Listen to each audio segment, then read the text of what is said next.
convite que me foi feito versa sobre o humanismo ou os humanismos, que é um tema que não é um tema medieval, que é um tema basicamente renascentista, um tema moderno, do princípio da modernidade. Deixa eu só abrir aqui porque acabou fechando o programa. Coloquei alguns poucos slides para vocês. Então é um tema que interessa não só a história, mas literatura, direito, filosofia, animações.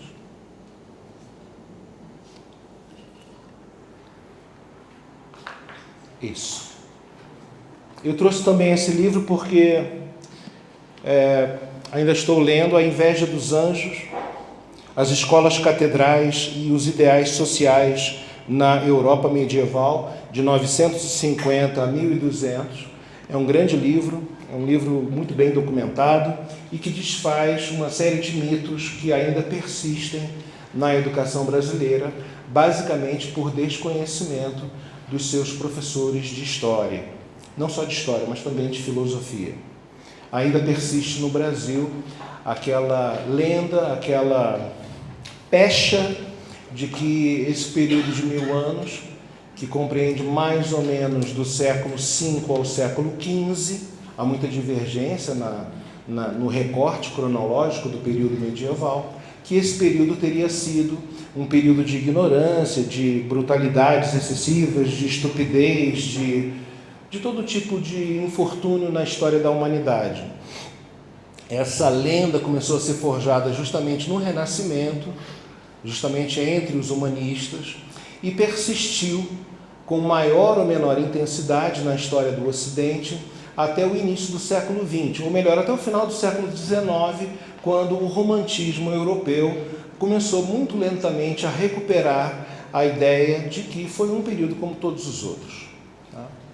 Até que na década de 30, uma tradição historiográfica chamada Escola dos Annales, na França, começou a trazer novos temas de pesquisa, que ficou conhecido, esse novo âmbito ficou conhecido como a história das mentalidades. A história do vestuário, a história da alimentação, a história dos costumes, a história das tradições religiosas, a história de muitos âmbitos sociais que estavam um pouco esquecidos pelas tradições historiográficas anteriores. E nessa escola, chamada Escola dos Annales, surgiram grandes medievalistas que definitivamente para a academia desfizeram bastante essa pecha de que a Idade Média, por culpa da Igreja Católica, diga-se de passagem, e eu descobri já velho que o problema não é bem a Idade Média, mas é o cisma com a Igreja, é a bronca com a Igreja, o ressentimento em maior ou menor grau com a Igreja. Então, por culpa, entre aspas, da Igreja, nós teríamos tido esse período de ignorância. Os humanismos. Eu pedi para o Tobias Goulão, agora eu vou falar com o sobrenome Tobias, para substituir uma das imagens, porque originalmente não havia nenhuma imagem medieval e nem clássica, né? Então eu pedi para colocar aqui essa representação, que é uma representação laica sobre o amor cortês, um tema surgido no período medieval, que é o do amor de um homem, do homem por uma mulher, a sujeição de um homem a uma mulher. Foi um tema novo para a Idade Média. Ele está aqui prestando honra a ela está colocando o elmo na sua cabeça. Colocando ou tirando, né? Não sabemos. Mas ele está aqui numa atitude de súplica, né? Isso é uma novidade do período medieval, porque desde o mundo antigo não caía bem nem para a Grécia antiga, nem para a Roma antiga, que um homem se apaixonasse por uma mulher ou que o marido se apaixonasse por sua esposa. Essa foi a tradição pagã do mundo clássico que a Idade Média herdou e demorou séculos até surgir a noção de que um homem poderia sim se apaixonar por uma mulher. É uma novidade medieval. Então, os homens aqui que já foram ou ficarão apaixonados, podem dizer que isso é uma herança tipicamente medieval. Tem gente apaixonada aqui, né? O termo.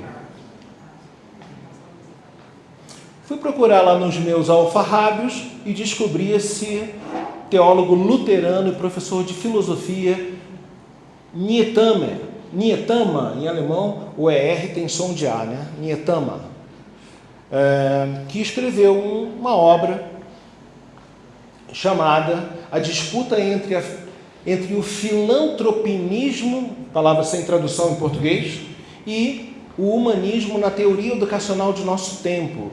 E ele trouxe de volta o conceito, a palavra humanismo, humanista, humanismo, para defender a sua proposta pedagógica, de trazer de volta a educação clássica e contrabalançar com a importância do trabalho manual, né? Nós vamos ver que o humanismo trouxe o valor do trabalho manual como uma obra digna, assim como obras intelectuais, né? E o Nietama apresenta esse meio termo. Não, tudo bem, nós temos que aprender um ofício mecânico, nós temos que aprender a ser um padeiro, a ser um sapateiro, etc., etc., mas também é importante que nós tenhamos uma educação, ou pelo menos uma introdução a uma educação mais refinada, uma educação clássica, uma educação baseada nos clássicos da antiguidade. Essa foi a proposta e onde eu encontrei o termo. Não é inusual que determinada palavra que nós usamos hoje esteja se referindo a um período que não havia essa palavra. O próprio termo Idade Média não existia na Idade Média. A palavra cruzada, todo mundo aqui já ouviu falar nas cruzadas. Essa palavra também não existia na Idade Média. Foram palavras criadas posteriormente para explicar determinados fenômenos. E o mesmo acontece com a palavra humanismo, do que é humano, do que diz respeito ao ser humano, e tipicamente humano, ou seja, em maior ou menor grau, uma importância menor para as coisas religiosas e uma importância um pouco maior para as coisas humanas. Em maior ou menor grau, é esse o sentido do termo humanismo. Tá? Joia, mas são muitas coisas. Antes de passar para o próximo slide, já que eu entrei na definição do termo, eu fiz algumas anotações. Uma das coisas que mais me dá saudade em Brasília é a minha biblioteca lá em Vitória, né? Então eu fico longe dos meus livros. Aliás, eu queria agradecer, padre, essa oportunidade. Depois, desde janeiro, estou todos os dias com terno e gravata, e hoje eu pude tirar a gravata. Estou sem gravata e estou me sentindo muito livre. Vamos lá. O que é o humanismo? Antes de eu entrar no humanismo clássico. O humanismo pensa o valor do homem em sua totalidade, corpo e alma. E ele quer compreender a humanidade no seu contexto, no seu mundo, no seu universo, naquela determinada época em que aquela cultura viveu. Esse é o primeiro significado histórico do termo humanismo. Ele surge na Itália, na segunda metade do século XIV, tá? De 1350 a 1400, portanto, e ele tem uma série de personagens que marcaram essa tendência a dar um valor maior ao que é humano. Primeiro, Francesco Petrarca, Salutati, Leonardo Bruno, Lorenzo Valla, Gianoso Manetti, Leon Battista Alberti, Mário Nirzolio, muitos, franceses também, espanhóis e tal. Uma série de pensadores, normalmente ligados à literatura ou à filosofia, ou mesmo à teologia, começaram então a se preocupar com questões mais humanas, não desconsiderando o divino. Quando eu comecei a ler alguns desses autores, eu me surpreendi com a religiosidade deles. Não é verdade que os humanistas deixassem de lado totalmente as coisas da fé. Não é verdade. Eles estão imersos num mundo religioso ainda, mas é porque eles dão uma importância um pouco maior ao que é humano. O homem, como ser formado de corpo e alma, e destinado a viver no mundo e a dominar o mundo. Ora, isso não é somente humano, né? Dominar o mundo também faz parte da fé cristã. O homem é senhor da natureza, ele reina acima de todos os seres criados por Deus. Então, é um aspecto do humanismo que não entra em choque, não entrava em oposição com o pensamento tradicional católico. Eu achei num dicionário de filosofia, que eu tinha, aliás, em PDF, é muito importante consultar os dicionários. A educação brasileira de terceiro grau esqueceu dos dicionários. Quem faz história tem que ter um dicionário histórico, tem que ter... Quem faz filosofia, um dicionário de filosofia, um bom dicionário de filosofia, de ciências sociais, e assim por diante, além dos dicionários mesmo, dicionários da nossa língua portuguesa. Sem isso não é possível fazer pesquisa, né? E nós esquecemos um pouco dos dicionários. Não é consulta na internet, tá? Por favor. É lá um por um, uma página por página. Você vai ter que ler outras páginas, outras palavras, até chegar àquela. Então, é muito importante a consulta aos dicionários. E no dicionário do Nicola Abagnano, que é muito bom, eu encontrei lá o primeiro problema. O currículo de estudos medieval era elaborado para um anjo. Eu estava hoje à tarde no hotel, falei, não é verdade? Como é que o currículo de estudos das escolas medievais seria elaborado para anjos se os pedagogos não conheceram física, não eram anjos os alunos? Isso não é verdade, o dicionário está errado. E o currículo não era feito para anjos, pelo contrário, a igreja sabe que todos nós somos pecadores. O currículo de estudos medieval era elaborado para um anjo ou uma alma desencarnada, tudo errado. Aliás, esse é um problema das especialidades. Quem se especializa no período moderno não tem tempo, pelas circunstâncias da vida, para estudar a Idade Média. Quem estuda a Idade Média não tem muito tempo para estudar história contemporânea e assim por diante. Então você acaba, em maior ou menor grau, caindo nos preconceitos de sempre. Tá? O Nicola Abagnano está equivocado. Mas ele está certo em algumas coisas. O humanismo reivindicou para o homem o valor do prazer em qualquer circunstância, seja prazer gastronômico, seja prazer sexual, seja prazer fruitivo qualquer. A importância do estudo das leis, da medicina e da ética. A Idade Média tinha faculdade de medicina, mas agora estão dando cada vez mais valor aos estudos da medicina. Aliás, uma das faculdades de medicina mais famosas na Idade Média era a de Montpellier, no sul da França. Aliás, a Idade Média, essa que alguns ainda acham que é a Idade das Trevas, inventou as universidades. Nós aqui estamos numa faculdade, não é isso, padre? É uma faculdade. Isso é uma invenção medieval.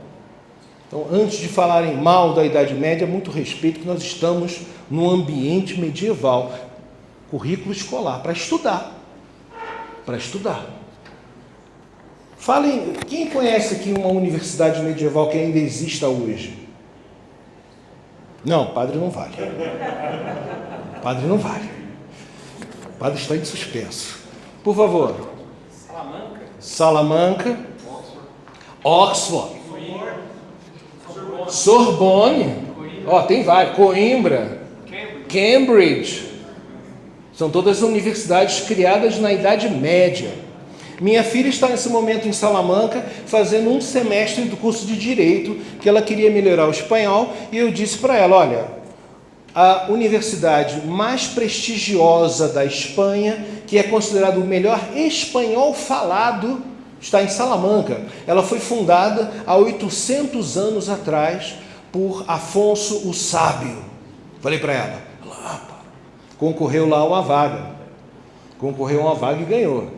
E está lá aprendendo, melhorando o espanhol, né?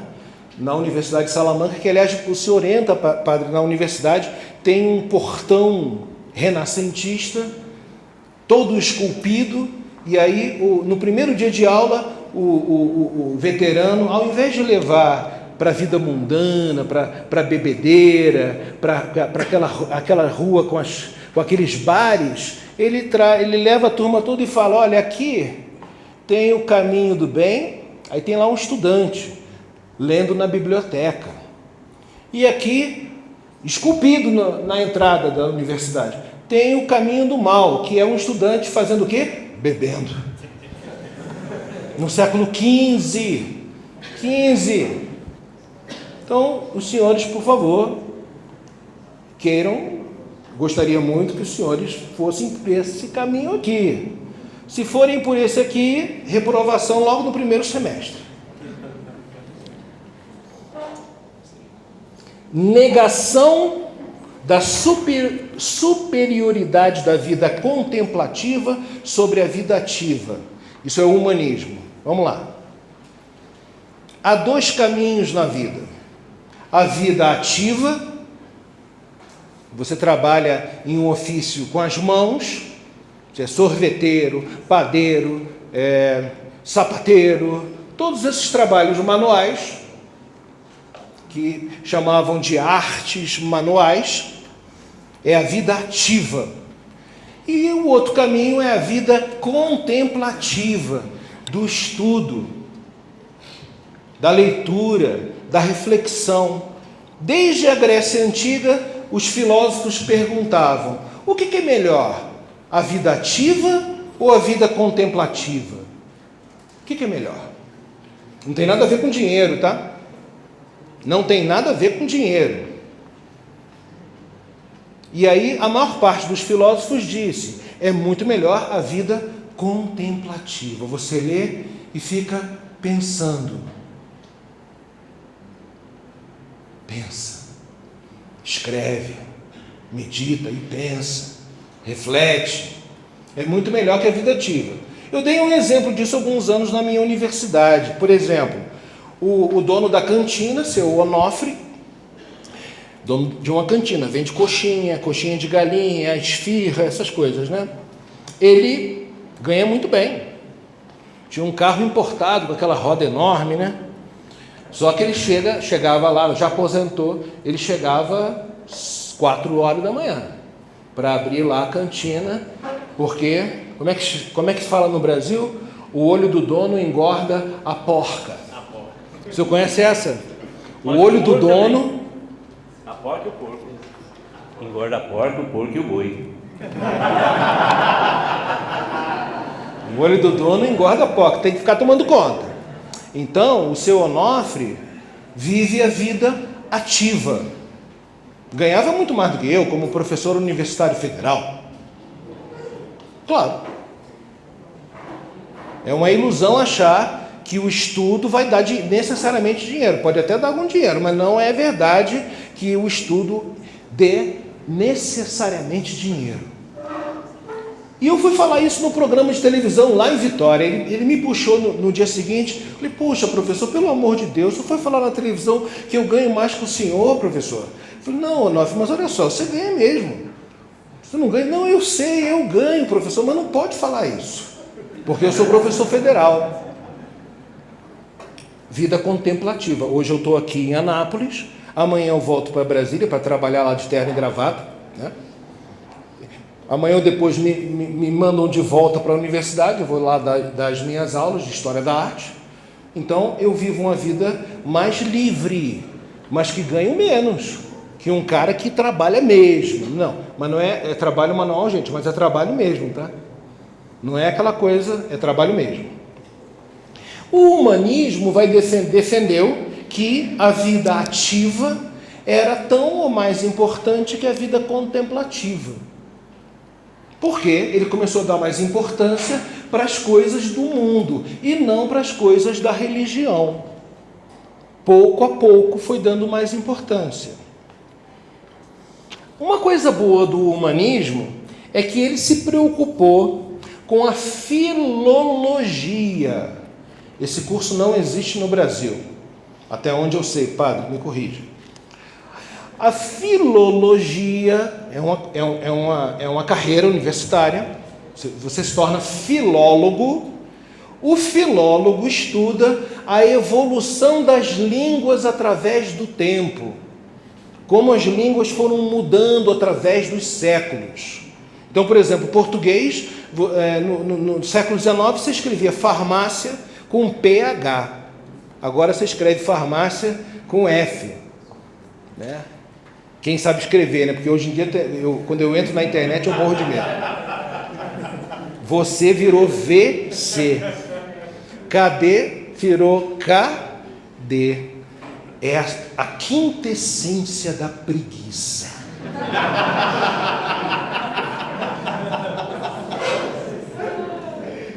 É a quintessência da preguiça. A preguiça hoje é o pecado mais apreciado pela humanidade. Não escreve mais direito. E eu tiro ponto na prova de quem escreve errado, padre. Tiro.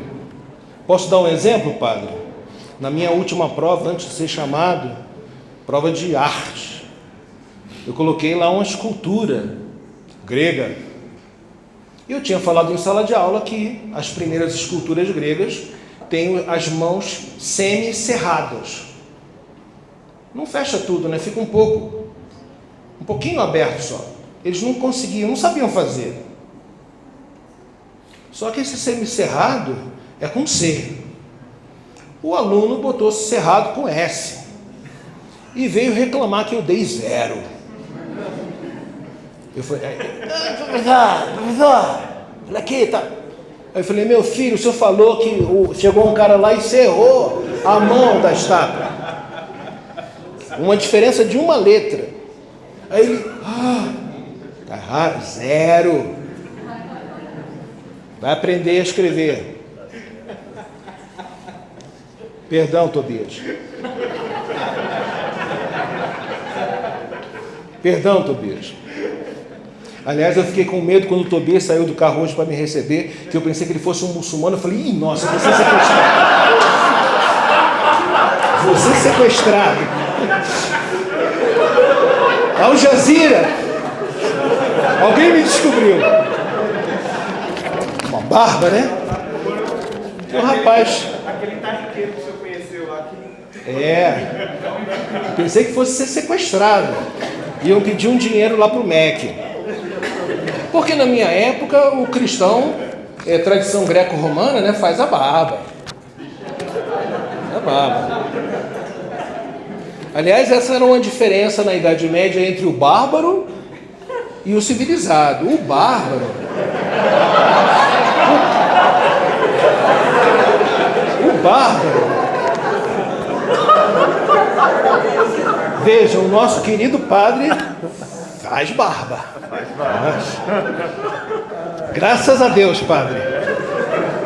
O bárbaro é peludo.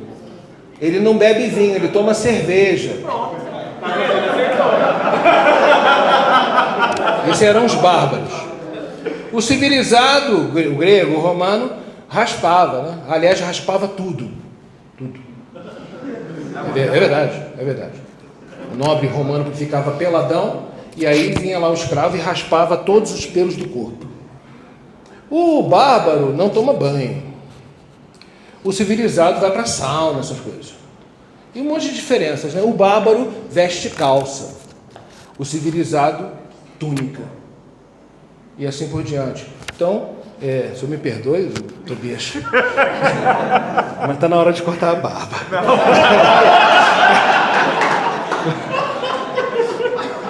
perdoe.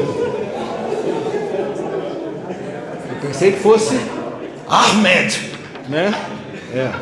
Vamos lá.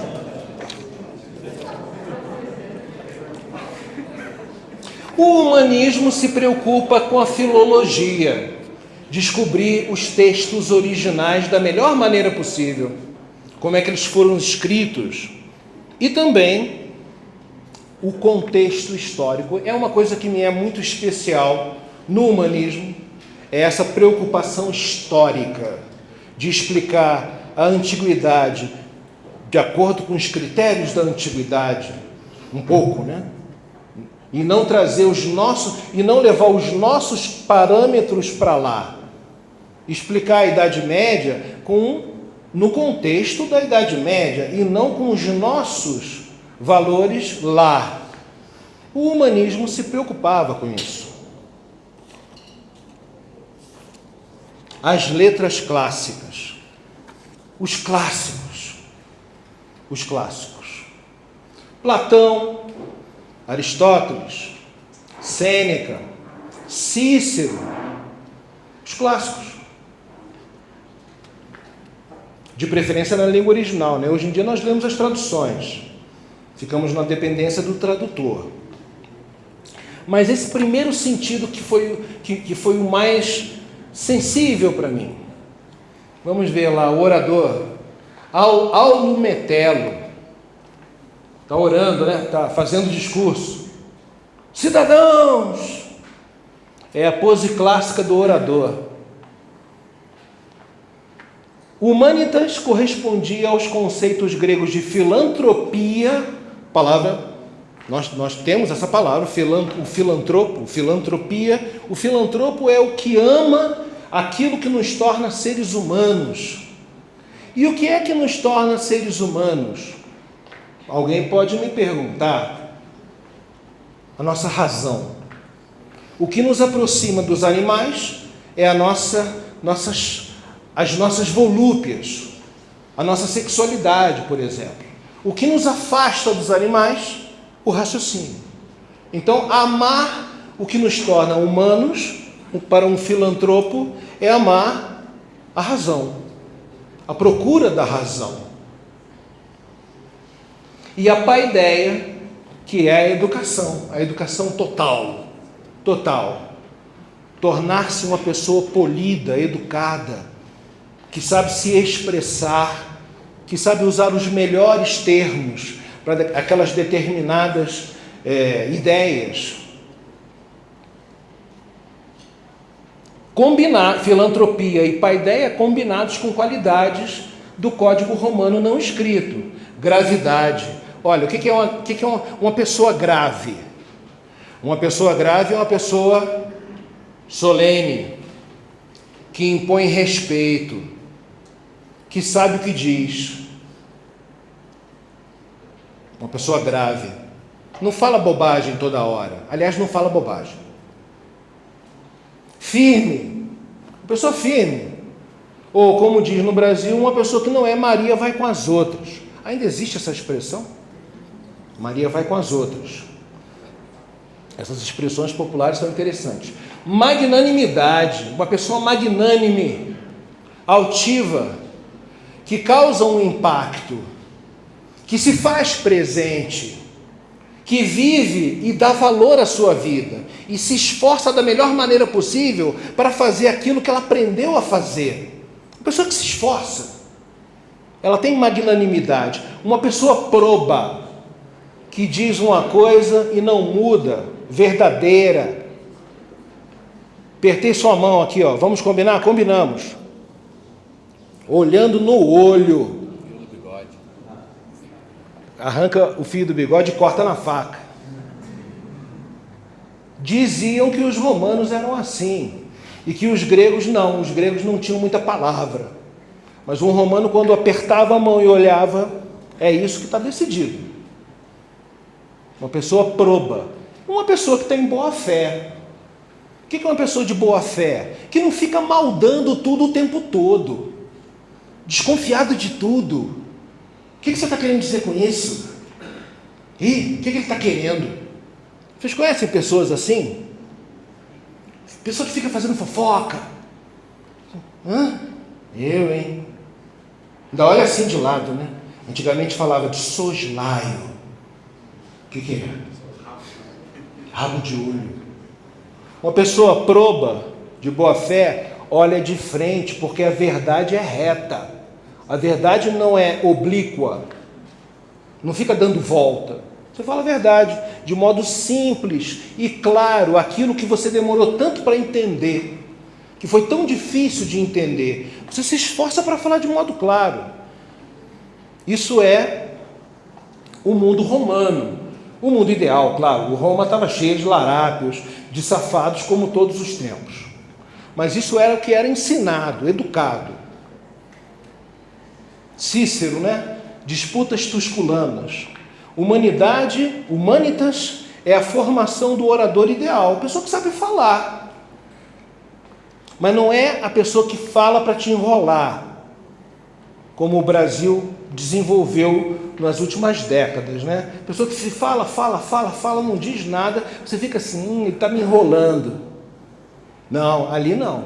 A pessoa que sabe falar, quem sabe falar, para a tradição retórica clássica, diz a verdade. Porque quando a pessoa diz a verdade é tão forte que o público vê que ele está dizendo a verdade, sente que ele está dizendo a verdade. Essa tradição clássica da humanitas.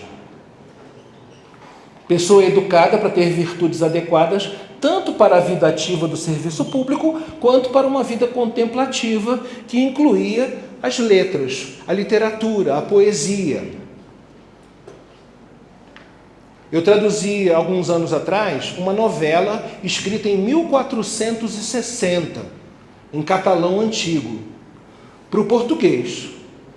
O professor lá me convidou, nunca foi traduzida a novela, anda aí, vamos ver se eu consigo, né? Veio, fiquei lá 1 ano, todo dia, 6 da manhã acordava, traduzia um pedacinho. Um dia minha mulher passava pela sala, minha mulher é bancária, né? mulher prática, coisas práticas. Eu vivo no mundo da lua, minha mulher é prática. Eu vivo no mundo da lua. Por isso que eu sou feliz, meu Deus.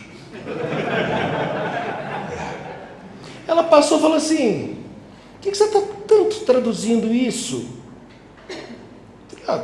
Achei bonito, né? Pediram, estou traduzindo. Mas para quê? Não sei. O professor me pediu, estou traduzindo. Achei bonito mesmo. Começa falando sobre o amor de uma maneira assim, né? Aí ela me fez aquela pergunta de pessoa prática da vida ativa. Você está traduzindo isso, mas quem é que vai ler? Você sabe? Ela estava querendo criar caso comigo. Aí eu parei para pensar, né? Realmente, olha, eu acho que ninguém vai ler. Falei para ela, ninguém vai ler. Mas o texto é bonito, eu estou aqui, né? Traduzi, gostaram tanto do trabalho que acabaram publicando essa tradução em português na Universidade de Santa Bárbara, na Califórnia. Ficou bacana o livro, né? Nem esperava. Aliás, o cara que me convidou também não... Porque você faz porque você gosta. Se você faz porque gosta, padre, alguma coisa boa vai acontecer. Independentemente do resultado. Quem faz as coisas pensando no resultado, não faz bem. Pensando o que eu vou ganhar com isso? Além do mais, é um interesseiro, né? Pessoa interesseira. Eu traduzi. Aí foi publicado. E aí o que aconteceu? Padre, me convidaram para uma excursão na Espanha, em 6 cidades, para dar palestras sobre a novela. Aí eu cheguei para a mulher.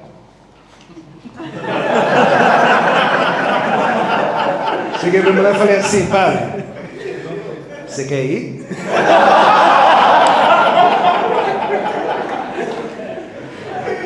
Ela foi. paella espanhola, aquelas coisas, aquelas comidas maravilhosas, para falar de uma novela escrita em 1470. Pô, a quem que interessa isso? A ninguém, e a todo mundo. Quanto mais você sobe o sarrafo, mais você conversa com gente legal. Quanto mais você baixa o sarrafo, mais você conversa com a torcida do Flamengo.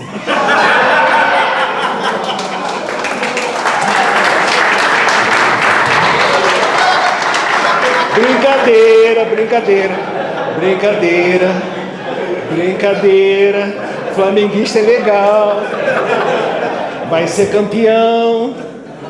Mas assim, Maracanã, né? Aquela coisa, né? Não falam palavrão, gente. Então, o humanista se preocupa com as letras, porque são escritas por seres humanos que tiveram pensamentos muito bonitos. E no mínimo, você vai ser um cara feliz, porque você está lendo coisas bonitas.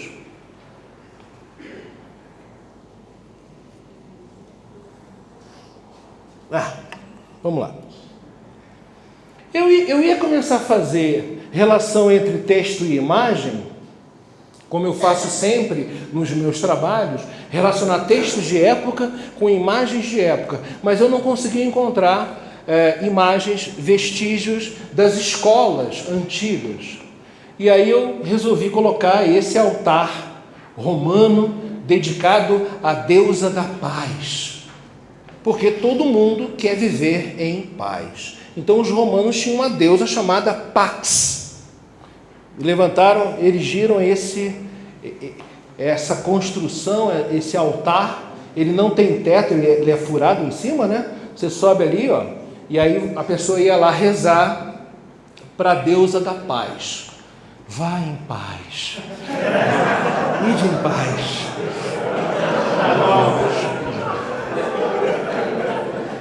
Ide em paz. É bíblico, não é, padre? Ide em paz. É bíblico. Uma vez eu falei para uma aluna de letras, curso de letras, ninguém lia, mas é curso de letras. Ide em paz, filho. Aí ela, ide. Depois ela veio me corrigir. Professor, você falou errado, não é ide, é ides. Eu fui ver na conjugação. Eu vou, tu vais, ele vai, nós vamos, vós ides, ele vão. Eu falei, filha, está no imperativo. Eu estava mandando, mas esse imperativo é uma forma carinhosa. Você fala, ide em paz, vá na santa paz de Deus, com a estrada ornada de lírios dos dois lados. Vá. Aí ela... É porque é assim, você ensina hoje, a pessoa fica com raiva, né? Quando eu era garoto, nós ficávamos agradecidos com os nossos professores. Mas inventaram uma pedagogia que estão dizendo já há uns 40 anos que há uma opressão. Alguém já deve ter lido a pedagogia do oprimido.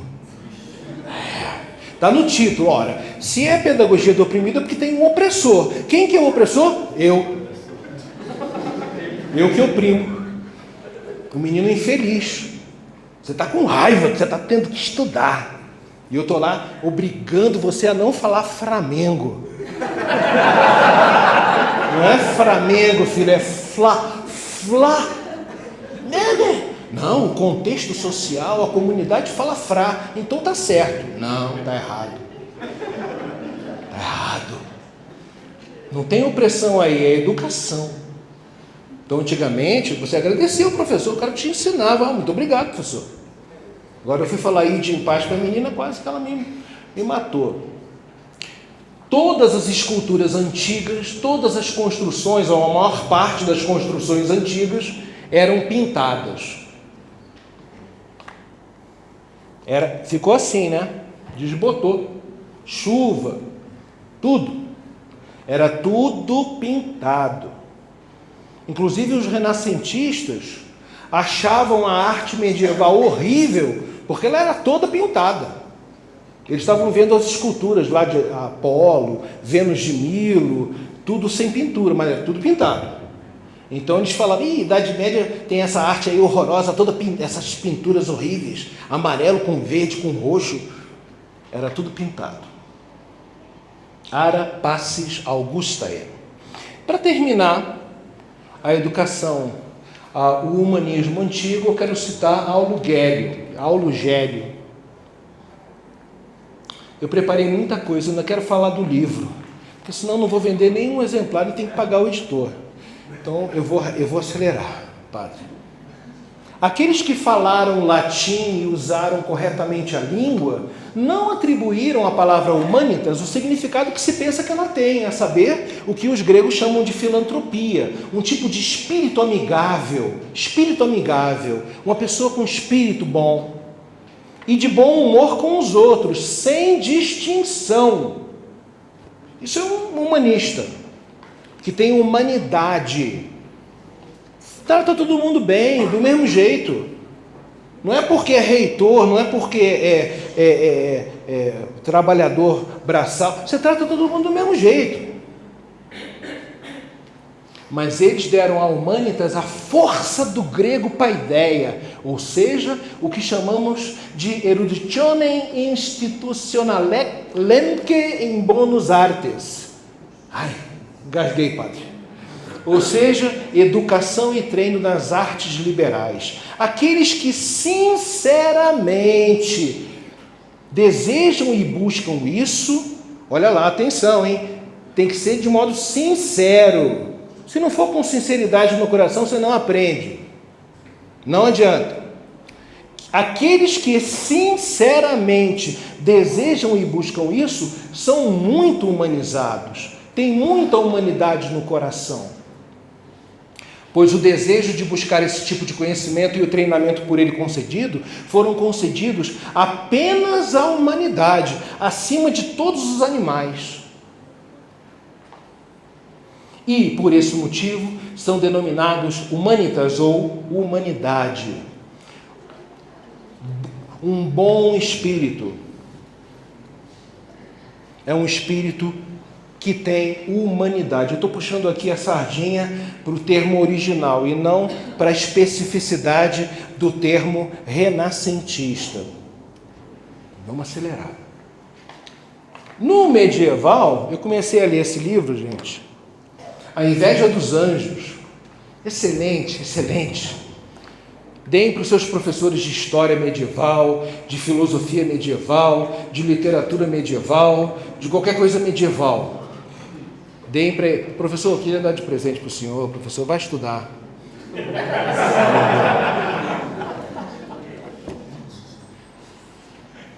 Olha aqui, um professor medieval dando uma aula.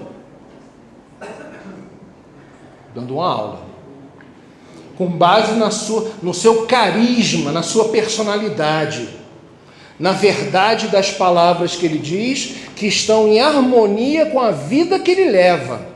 Que não adianta o cara falar uma coisa e fazer outra, que você não vai acreditar no cara. Não adianta. Você fala um negócio, mas pratica outro. Na filosofia contemporânea isso é muito comum. Na antiga não. Você não pode falar uma coisa e fazer outra. Vou na hora falar que você é um mentiroso. Tem que falar e tem que fazer. Ou então não fala. E aí, santos, abades, clérigos, todos esses, nesses séculos 8, 9, 10, esses professores também ensinaram um monte de coisas.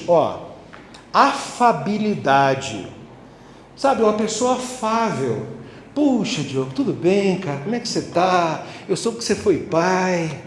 Puxa, graças a Deus, Java, que bom. Como é que chama o seu filho? Uma pessoa afável. Uma pessoa que tenha retórica e diga a verdade.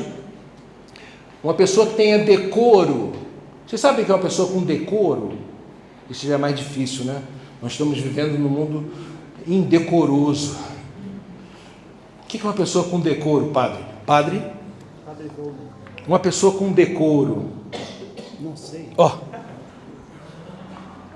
Uma pessoa com decoro. Um decoro? O que é um decoro? Vejam a tragédia dos nossos tempos. Uma pessoa, meu jovem. Eu sou um bárbaro.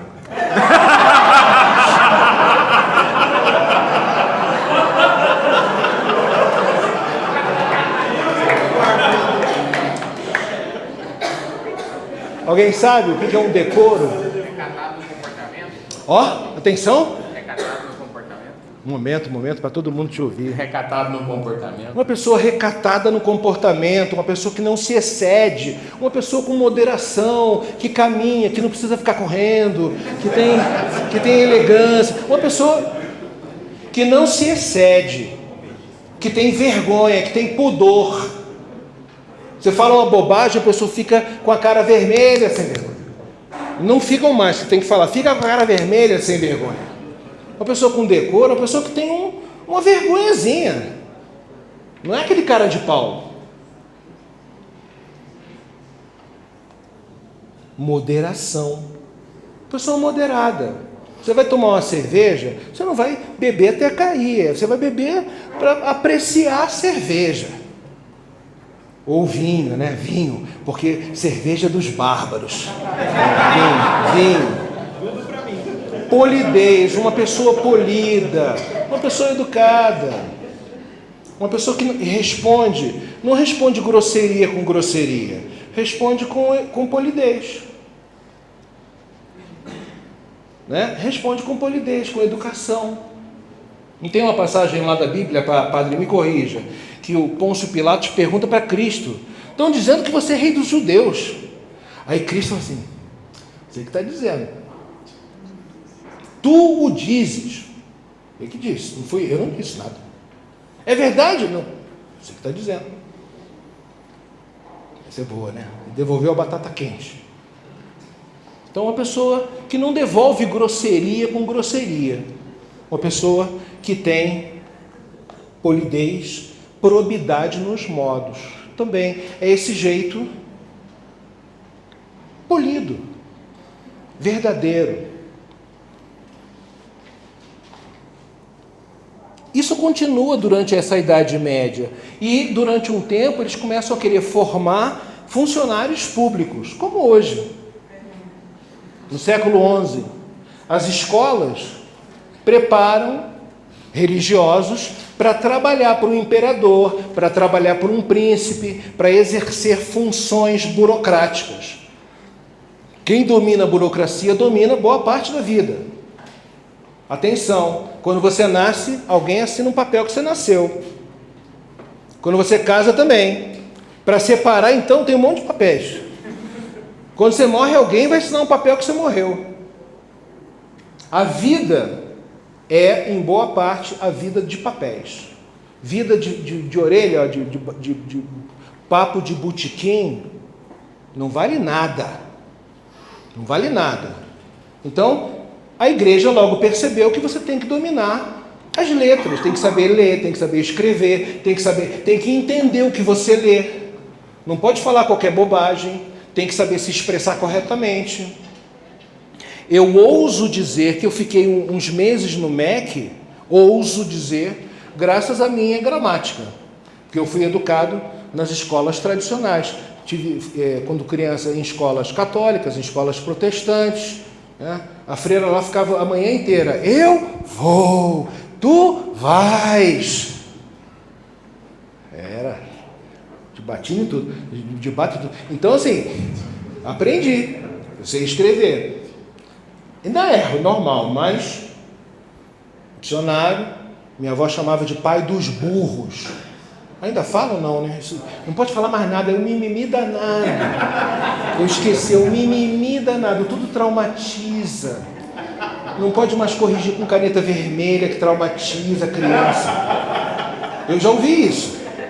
Eu já ouvi. Não, vermelho traumatiza, tem que ser rosinha, azulzinho. Tudo é um mimimi, todo mundo reclama de tudo hoje. Eu não posso falar mais essas coisas. Mas eu sei me expressar corretamente nos devidos foros advocatícios. Graças a Deus, obrigado, Senhor. E as freiras que me ensinaram português. É o símbolo do humanismo, o homem vitruviano de Leonardo da Vinci. As correlações das proporções ideais do corpo humano com a geometria da arquitetura.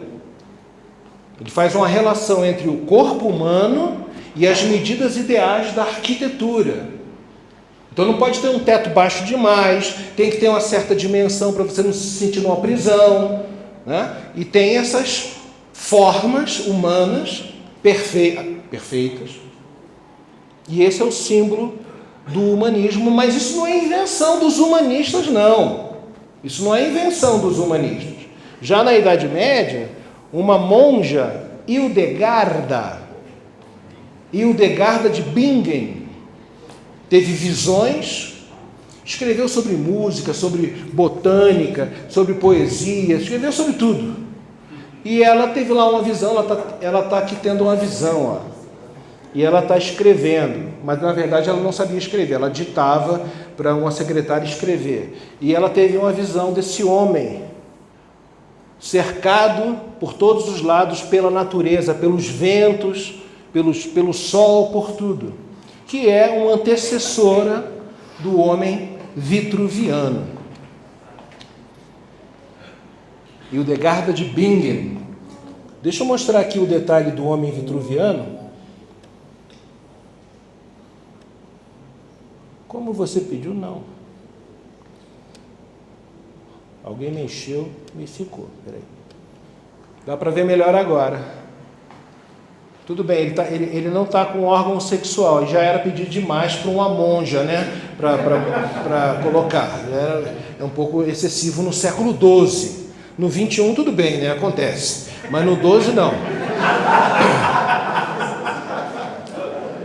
Acontece de tudo, né? Então ele está lá, inclusive um pouco pudico.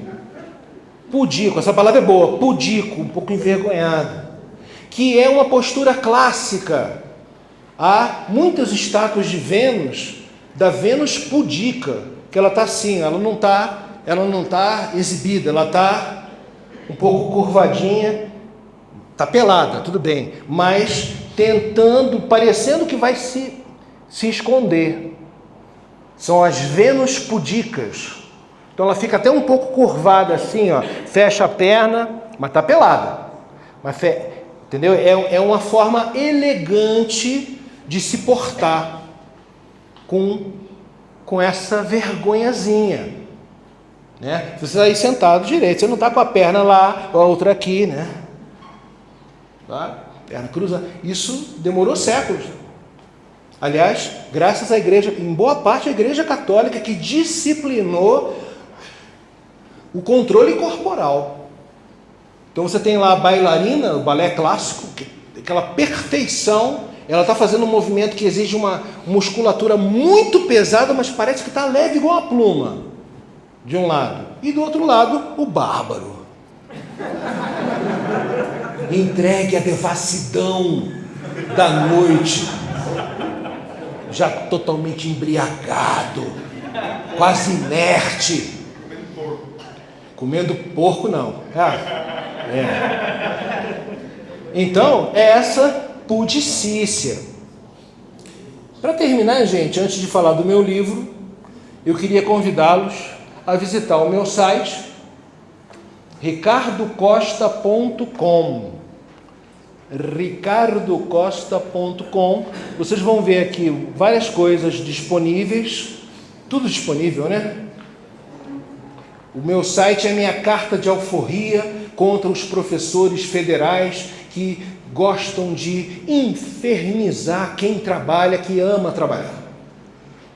Isso acontece muito. Quando eu entrei na universidade, logo um professor colega veio falar comigo: olha, não queira fazer amanhã o que você pode fazer depois de amanhã. Falou para mim isso. Professor, você tem um site? Eu falei, ué, tudo que eu trabalho está disponível para quem quiser. Mas isso é um problema. Hã? Porque nós não temos um site. Então faça. Então isso aqui me libertou das garras de um tipo de funcionalismo preguiçoso, Todos os trabalhos estão disponíveis online. E aqui vocês vão encontrar, inclusive, um momento. Meu próximo trabalho vai ser sobre o descendimento da cruz. Obras artísticas que retrataram o momento que Cristo foi retirado da cruz. Novas expressões corporais foram acrescentadas graças a esse tema delicado. Tirar o corpo de Deus de modo suave, delicado, e não de, pega qualquer coisa, pega, né? Ainda tem, o barulho do bárbaro é esse mesmo. Esse é o barulho do bárbaro. Vocês vão encontrar aqui uma obra, essa obra que foi o primeiro livro humanista escrito na Península Ibérica. Está à venda, Lo Somni, O Sonho, escrita em 1399. É a primeira obra considerada, estamos na Idade Média ainda, primeira obra considerada uma obra verdadeiramente humanista.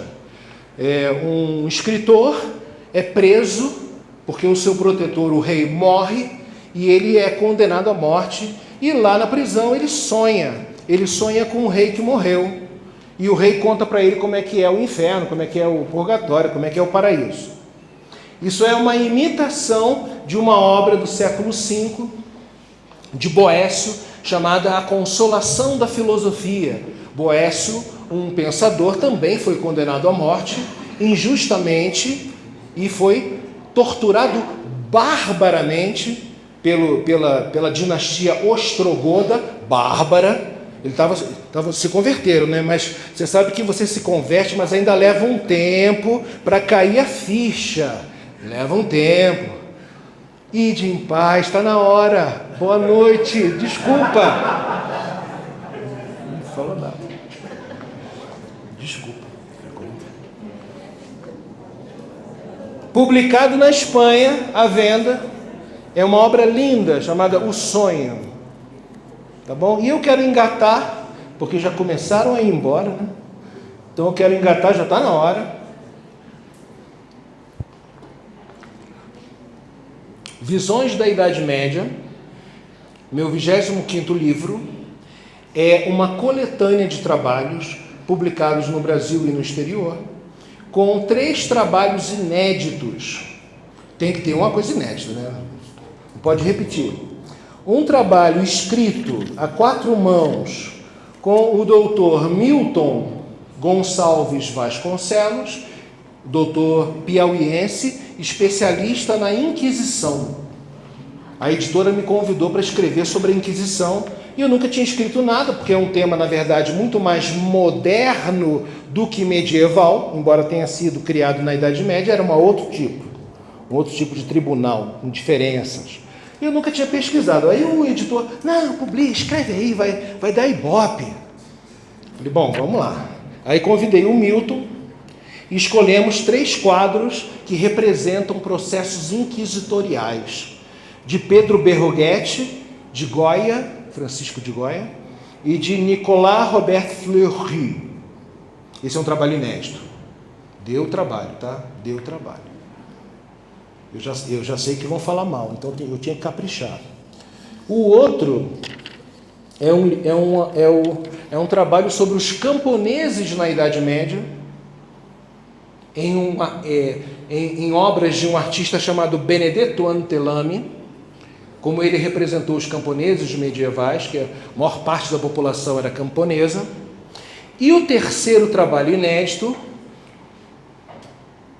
Volúpia e Desejo, Susana e os Anciãos, é um tema bíblico, não é muito conhecido, né? É um tema bíblico.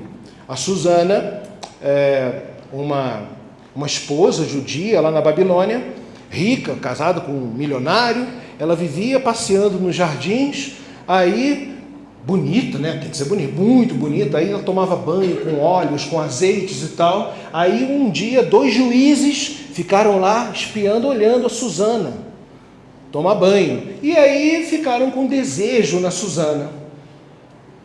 Um belo dia, Susana manda a sua escrava lá pegar mais azeite, mais óleo, e os juízes vão lá e fazem um assédio sexual na Susana. E Susana grita e nega e não quer, e eles denunciam a Susana, porque ela não cedeu, e acusam ela de ser adúltera com um outro rapaz. E ela ia ser condenada à morte. Mas Susana resiste, prefere morrer do que... Ela preferiu morrer do que ceder aos dois juízes. Vê que tem juiz safado desde a antiguidade. Eu estava pensando agora em uns juízes. Só que na hora do julgamento, que era público, quem é que está na plateia? Daniel. Garotinho, aquele que estava lá com os leões, né? Foi lá fazer uma turnê com os leões. Ele levantou, por favor. Ele não acreditou na conversa dos juízes. Falou assim, será que eu poderia fazer umas perguntinhas para os juízes? Garotinho, né? Petulante. Aí ele fez as perguntas, os juízes caíram em contradição, ele provou, e quem foi condenado à morte, quem foram condenados à morte foram os juízes. E a arte, a pintura, pintores de todas as épocas fizeram obras de arte sobre esse tema, Susana e os anciãos. É o terceiro trabalho inédito.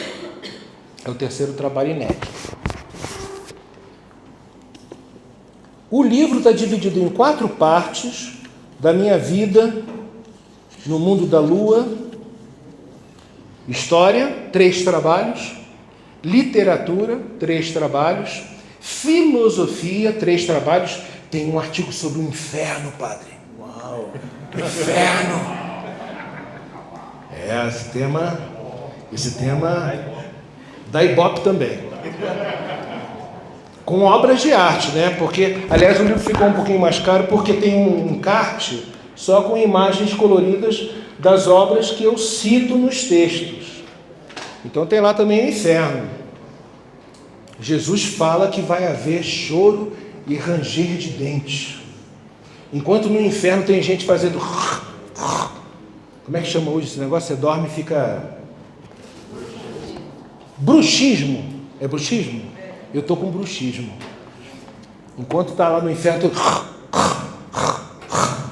saindo aquele cheiro, fedor de enxofre, lá no paraíso os anjos estão assim.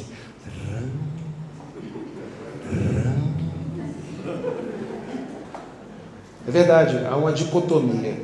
É um trabalho interessante na seção de filosofia. Eu também quis escrever porque tem muita gente falando que não existe inferno, né? Mesmo entre os religiosos. Me deixa um pouco triste. Porque está na Bíblia, não está na Bíblia, padre? Aí eu fico um pouco triste. Eu já estou chegando à idade da melancolia, padre. Com mais 3 anos eu vou ser um idoso. Já estou quase na época da contemplação. Eu vejo as coisas erradas e fico, ai meu Deus, não vou falar nada não, deixa para lá. Estou assim, deixa para lá. Filosofia. E a disputa entre São Bernardo de Claraval e Pedro Abelardo. Foi uma briga boa. Eu, quando terminei de ler as cartas, frio, São Bernardo deu de lavada, fez barba e bigode. Aí fui ver a bibliografia, só elogiam o Abelardo. Falei, tem alguma coisa errada. E eu falei no final, olha, fulano de tal fala isso, mas não é verdade, está errado. O outro fulano citou um documento, mas isso não é verdade. Tem que estudar. Ficaram com raiva. Mas ficou bom, o trabalho ficou bom, porque as cartas de São Bernardo estão entre as obras mais bonitas da história da literatura. O Epistolário de São Bernardo. Eu comprei lá em Barcelona, na coleção da BAC. 8 volumes, todas as obras de São Bernardo, e o último volume é só as cartas. Você lê um negócio assim, pô. Inclusive, um dia foi um professor pagão lá na minha casa, um historiador, meu amigo meu, espanhol, pô, de ponta, o cara bom. Ele entrou na minha biblioteca, e olha que ele é ateu, hein? Mas ele olhou, mas sabe ver o que é bom. Aí ele viu e falou assim, o epistolário de São Bernardo, isso aqui é bom. Eu falei, você sabe, né, safado? Você sabe. É lindo, lindo, as cartas são lindas. Aliás, esse livro aqui também, A Inveja dos Anjos, muitas cartas o historiador estudou, consultou, analisou, porque as cartas são as coisas mais bonitas que a humanidade já produziu. Cartas, a intimidade do coração. Estudar os epistolários, as cartas a Lucílio de Sêneca. Sêneca, parece que ele está falando com você ali na hora. Eu só fiquei triste o dia que eu vi um político elogiando lá no Senado. Ele leu, mas não aprendeu nada. Eu nem vou falar o nome dele, que ele está vivo. Um senador importante. Citou lá as cartas a Lucílio. Eu falei, puxa vida, que safado, rapaz. Leu e não entendeu nada. É filosofia viva as cartas, os epistolários. Então, gente, por favor, só tem 15. Como é que dizem lá no Rio? Ajuda nós.